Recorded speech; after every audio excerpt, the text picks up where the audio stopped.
Hello, I'm Claire Smith and welcome to my channel. So today's video is going to be me scenting the 7 deadly sins. I've been tagged to do this by John at Scented Snowdrops. I'm going to leave his own version of this tag down below in the description box.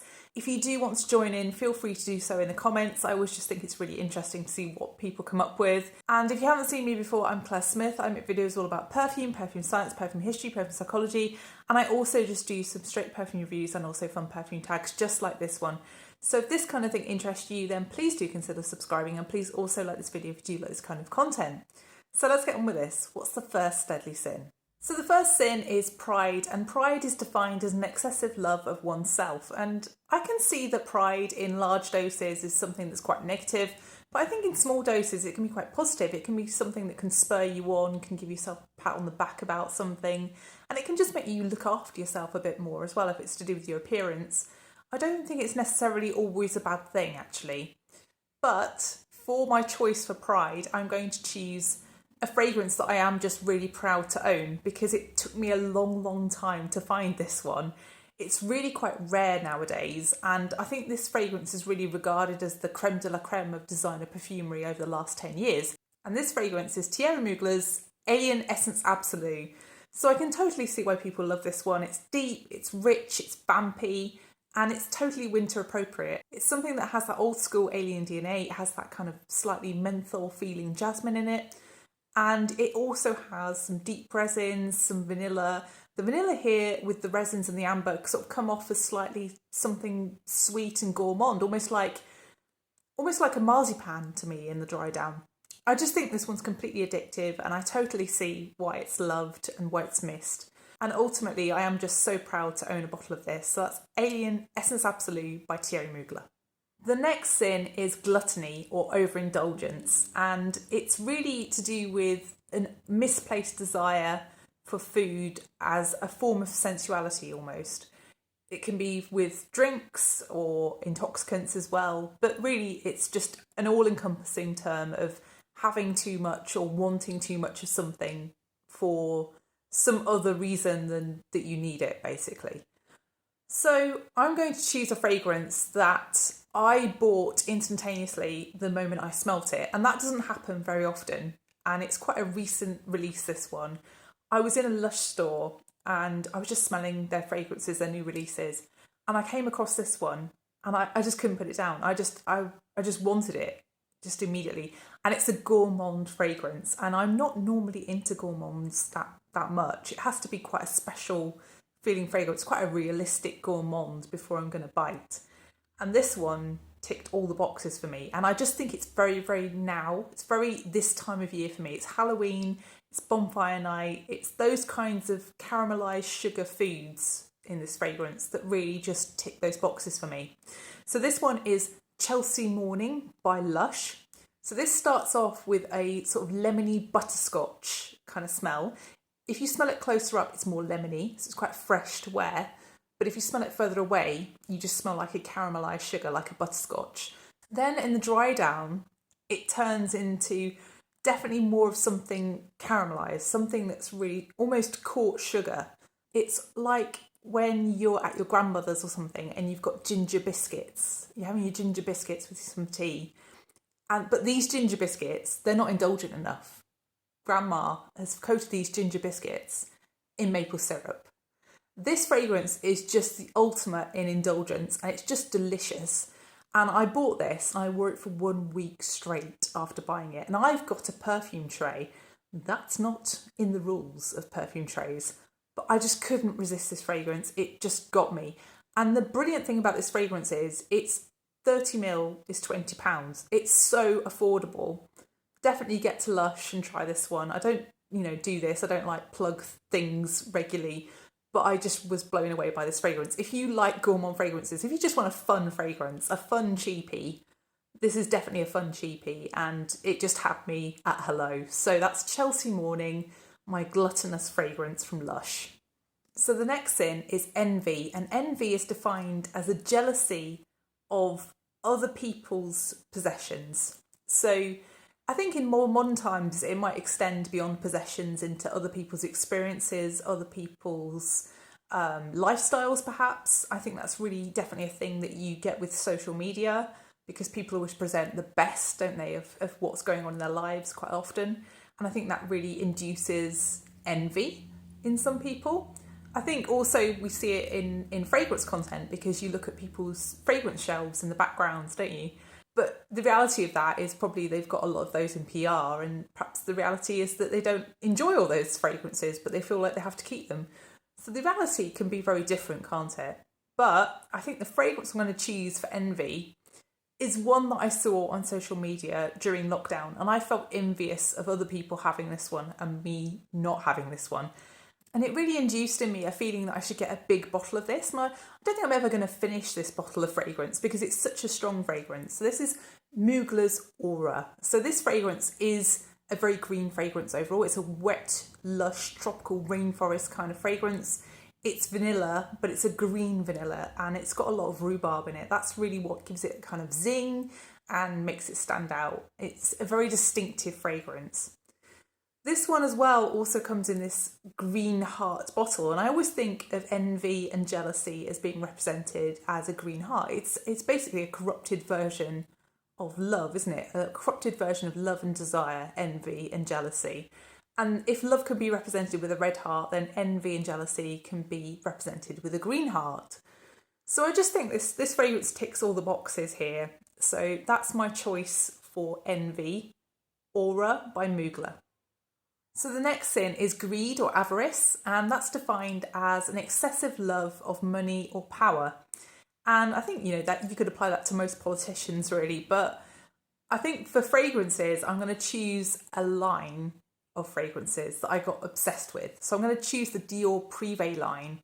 And this line, I just ended up buying one after another. And it just got to a point where I was just buying them because I wanted all of the line. It was a feeling of greed, basically. And the one that I wasn't particularly bothered about, I've now decluttered, which is Holy Peony. But I think that feeling of just wanting more of these is still continuing. I still want Oud Rosewood. I still want Purple Oud. I wouldn't say no to several other ones in this line. I think this just is something that I feel greedy about, this line. So the fragrance I'm going to choose from the line is Jasmine des Anges, and I'm choosing this one because I've got the most of this one. So this is a 250ml bottle, and I've got 100ml, maybe 125ml.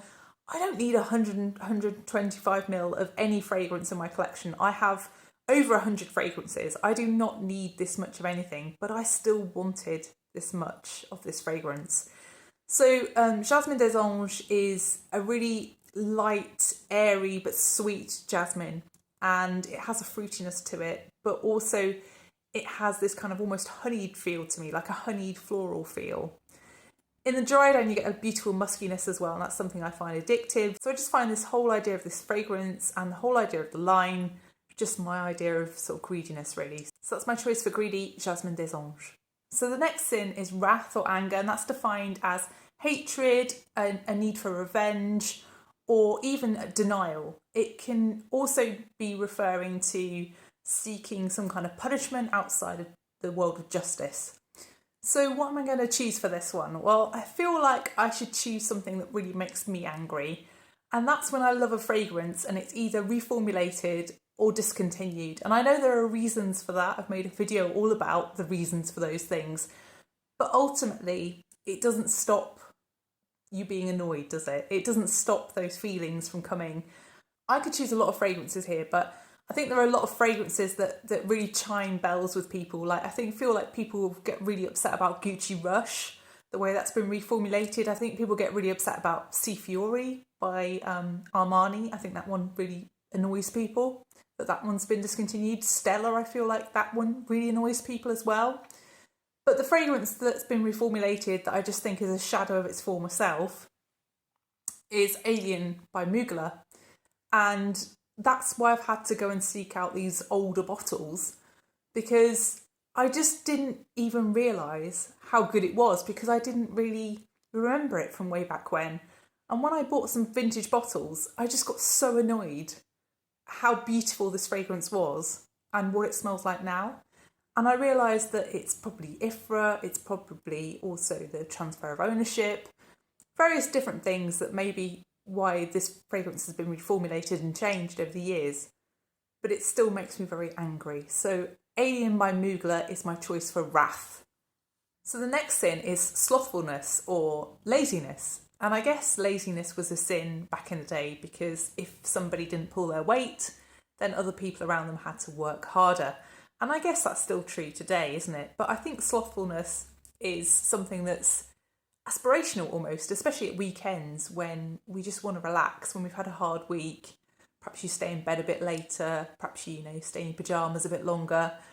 I think a little bit of slothfulness is fine, isn't it? So I'm going to choose a fragrance that I enjoy wearing to bed because I find it really relaxing. I wear it to work sometimes because I find it quite calming.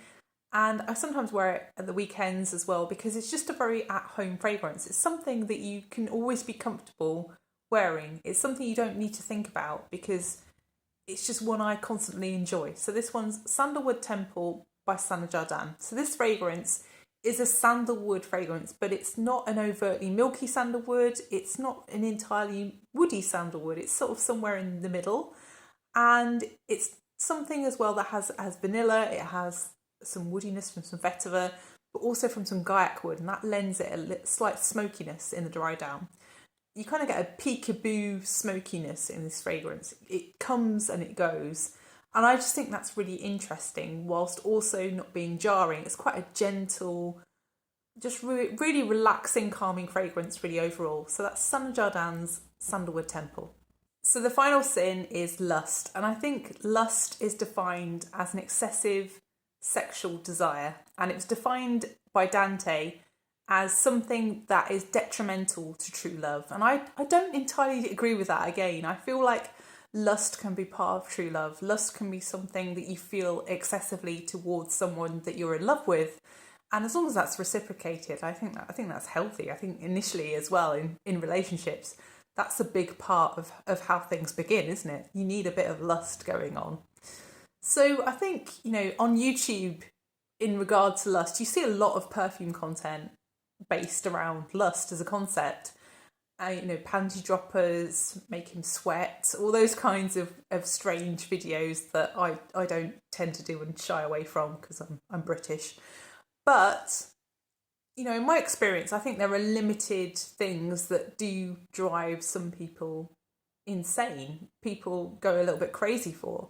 And I think those things are really sort of, certain compounds in white florals perhaps, but also in my experience, musks. Musks are the things that drive people a little bit mad.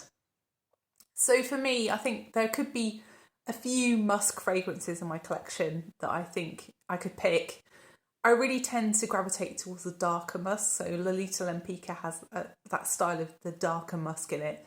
But another one in my collection that I think has it as well is La Petite Robe Noire Black Perfecto by Guerlain.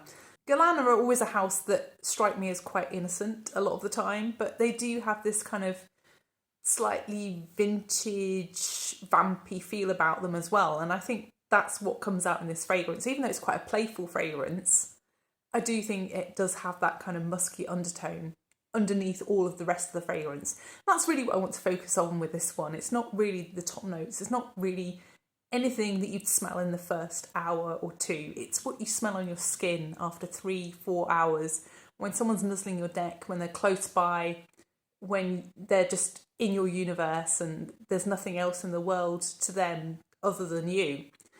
And that's really part of you as a person as well as the fragrance.